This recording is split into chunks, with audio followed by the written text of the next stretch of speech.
Hello future home buyers and hello kabahay. So kumusta po kayo? So yan, for today's video, andito po tayo ngayon sa bagong project natin dito sa Barangay Cabuco, 13 Martires, Cavite, to picture this two-story townhouse natin dito sa Hiraya Homes located at Barangay Cabuco, 13 Martires, Cavite, na kung saan nga 8,000 lang ang monthly amortization ng two-story townhouse natin na to, na may lot area siya na 40 square meter and the floor area is 52 square meter. Ano, ready ka na ba mag-house tour? Tara!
Mga future home buyers and kabahay, again, this is Randy Salvador.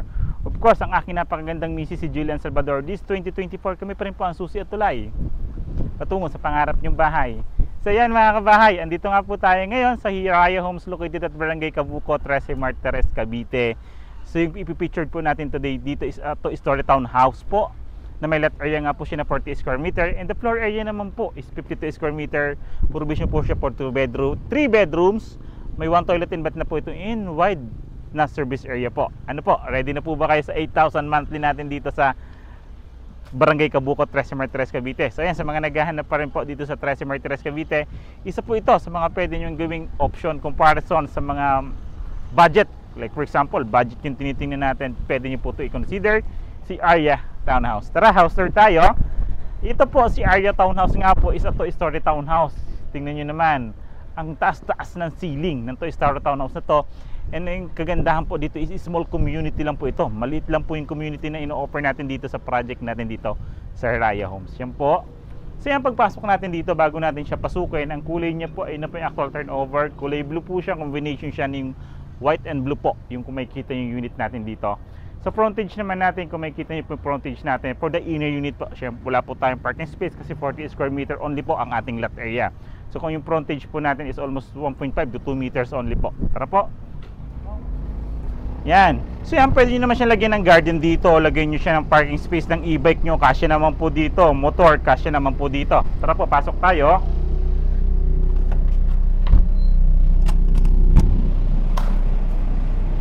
So yan po, unang papasukin natin is sa actual turnover po. Ito po yung actual turnover dito. Ito na po yung mismong deliverable unit natin dito sa Hiraya Homes po. Si Hiraya Homes nga po pala, ang developer niya po is Pinnacle Homes po. Yan. Kung makikita niyo po, ito na po ang susi nyo. Diba? May susi na tayo dito. Like for example, makakapag-avail kayo mga future home buyers, welcome to Hiraya Homes. Yan. So yan, provision nga po ito for 3 bedrooms. Meron na po siyang 1 toilet and bath. Then, mayroon pa po tayong service area. So, pasensya na, medyo po tayong maraming upuan kasi dito po tayo nagpa-process na ng reservation. Kaya naka-ready na rin po yung mga upuan natin. Dito na rin po tayo sa site. Yan. So, dito na po yan. Kung makikita nyo mga future home buyers, yung space natin dyan, isa kasi to sa pinakamagagandang layout na 40 square meter. Maganda po yung pagka-distribute ng ating layout ng bahay. Yan. Makikita natin later sa model house. Kasi dito tayo, makikita nyo, dito siya naglagay. Pwede kayo maglagay dito ng living area. Yan. TV, sala set, sa kabila naman dining area. Yan. Metal door po, yung turnover natin dito. Ang kagandahan po, may pintura na rin po yung ceiling.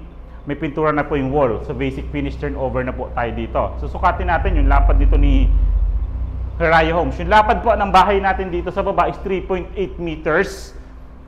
Yung haba niya naman po, 6.1 meters po, di ba? Imagine that. Ito po kasi yung isa sa magaganda rito. Ang lapad po ng pagka-distribute ng bahay nila. Kasi kung makikita nyo po, yung window casement naman po natin, ito na po yung turnover niya. So, design niya is parang may metal steel window casement na po siya. Parang may glass inside na po kayo. Kaya in terms of safety and security, safe na rin po tayo dito. Dito naman located yung ating kitchen countertop. Yan, pwede tayo maglagay dito ng dining or kaya dun service area. Basagin natin ito mamaya, pasukin natin service area. Naka-tiles na rin po siya, stainless sink. Ayun na po yung turnover mismo natin dito. Then may one toilet and bath po tayo. Yan. For the toilet and bath natin, water closet, lavatory, shower head. Yan, built-in na rin shower head natin. May soap dispenser, tissue holder natin. Nakatiles na rin po yung kalahati. Dahil nakatiles na rin po yung flooring. So yung haba niya naman po ng CR natin is 1.9 meters. Yung lapad niya naman po is 0.9 meters po. Diba? So yan, dito pa lang, makikita na natin. So pintuan naman natin is a plastic PVC type. Hamba natin, ayan po din siya. So kulay puti po siya. So maganda kasi di siya mabilis masira. Yan. Kasi meron pa po tayong service area rito na kung saan pwede yung gawing laundry area or i-relocate, ilipat natin itong kitchen countertop. Maingay lang po ng kaunti sa labas kasi nandun po nagde-develop. Tara. Yan. So yan, may service area pa po tayo. Minamaso na po kasi kaya medyo maingay. So may space pa tayo dito na almost 2.5 meters sa ating sa likuran. Tapos yung haba niya naman halos sa 4 na metro pa po. Travel tayo sa loob. Maingay na po.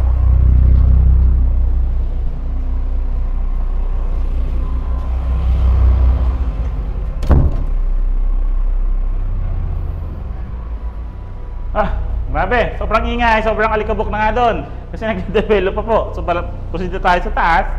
Sa hagdanan naman natin, kung makikita nyo po, yung hagdanan natin, ito na po yan. Tubular po, yung railings natin. Kahit yung pinaka-base po natin, tubular din po siya.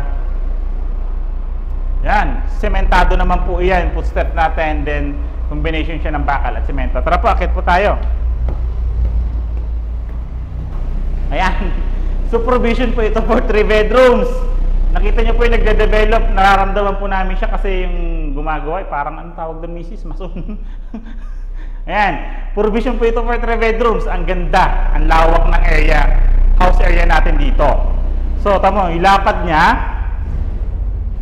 3.8 meters ang lapad niya. Yung haba niya po, yan. Yung haba niya po is 6.4 meters. Imagine that. Ganyang kahaba yung gagawin nating bahay dito. Diba? Ang ganda. Provision for 3 bedrooms. Sa model house, makikita nyo paano siya din-distribute. May 2 bintana po dahil dito. Yung steel window casement po. Same lang po siya doon sa baba. Pati sa harapan po natin. So, 2 bintana po iyan. Kaya kung maglalagay tayo ng bedroom, ang ginawa kasi dito, hinati ito.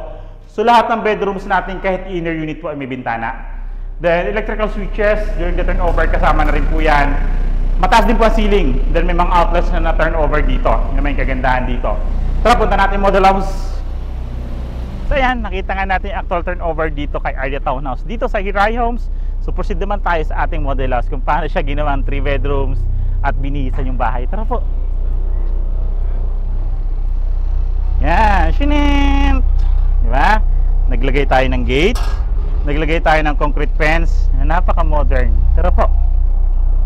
Ito yung sinasabi ko kasi maliit nga lang po yung space natin, di ba? Oh, ayun lang yung mga pwede nating ilagay dito, isang e-bike, yan.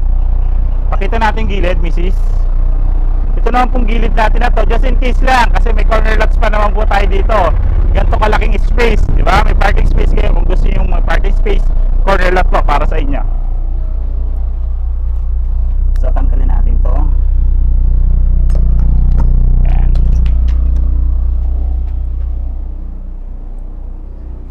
So yan, tara. Sana may ilaw. Yan, may ilaw. O, diba? So, may ilaw. May ilaw. Maliwanag ba ang kuha natin dyan, misis? Carry naman. O, carry naman, carry. So yan, ito naman po yung actual turnover natin dito. Pero sige, buksan natin. Ito. Okay, sarado ko ulit.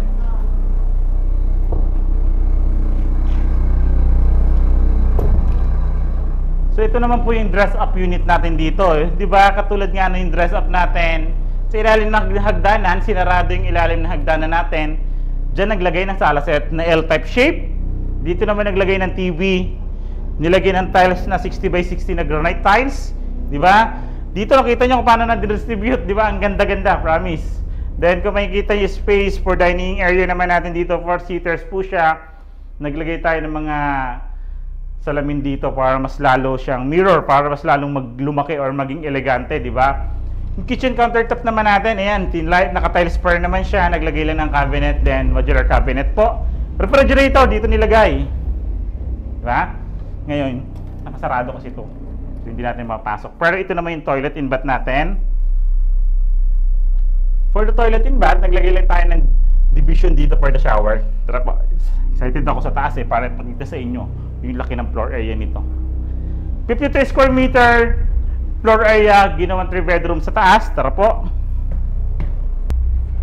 So yan mga kabahay, future dream, future home owners, future home buyers po. 3 bedrooms dito po kay Arya Homes ginawa niya. Syempre yung master po, master's bedroom, syempre siya yung lagi nasa harapan. Ayan po. Ito yung ating rito, space niya. Sukatin natin bawat space para makita natin kung paano ginawa yung laki ng ating bawat rooms. Yan. Yung lapad niya po, yung haba niya, 2.9 meters yung haba nitong master's bedroom. Yung lapad niya naman po, 2.6 meters yung lapad naman ng ating master's bedroom. Yung haba is 2.9 meters, di ba? Imagine that. Nilagyan ng tiles din. Ang ganda. Ang ganda ng pagkalagay natin dito, which is queen size po yan. So yan, proceed po tayo for the second bedroom. So ito naman yung second bedroom natin. Yan, pangalawang bedroom kung may dalawa po kayong anak. Isang master's, dalawang bedroom for the kids. Pwedeng pwede. Yung lapad niya po is 1.8 meters. Yung haba niya naman po, yan, 2.4 meters naman yung haba na itong second bedroom natin. So yan, naglagay ng single bed, naglagay ng mini office, like for example, work from home yung anak natin na isa. Yan, pwede po, di ba? Built-in cabinet. Then, third bedroom. Yan, for the third bedroom, ganda. Ganda ng pagkaka-layout nito, promise. For only 8,000 monthly amortization, di ba? Yung lapad naman itong isang kwarto natin na to for the third bedroom is 1.9 meters. Then, yung haba niya naman po, yan, 3.5 meters yung haba niya. Ganda. May built-in cabinet ka po. Naglagay dito ng table. Ganda kasi nakasiling din siya. Oh. Perfecto sa mga nagsisimulang pamilya or sa mga nangarap para magkabahay dito sa Tres Martires Cavite. Pag-usapan natin yung presyo mga kabahay. Yan. So ayan, nakita na nga natin yung ating sigurado nakita na natin yung future dream house natin. Future dream house natin. Kita yung actual turnover model house. Pag-usapan natin yung presyo nga nito. So ito nga po si Arya Homes area model to story townhouse. May lot area nga po siya na 40 square meter. And the floor area niya po is 52 square meter. Provision po siya for 3 bedrooms. May 2 toilet, may 1 toilet and bathroom provision po for service area or laundry area. So ayan, available po ito through Pag-ibig Financing mga kabahay. So ilalagay ko po dito yung ating sample computation for the area townhouse para makita nyo na po mismong computation ng kabuuan kasama po yung down payment term natin para mas madali po sa inyo mga kabahay. So ayun mga kabahay, ang alikabok. So lalagay po namin yung contact number namin dito, Viber, WhatsApp, para mas madali nyo po kami makontak dito sa project na pinipictured namin today. Then kung ngayon pa lang po kayo napapadalo sa aming YouTube channel, like, subscribe, and hit mo nyo na yung bell button para updated kayo sa mga bagong videos namin katulad dito. Again, I'm Randy Salvador. Of course, may misis na napakaganda. This 2024 kami pa rin po ang susi at tulay patungo sa pangarap niyong bahay. Maraming salamat.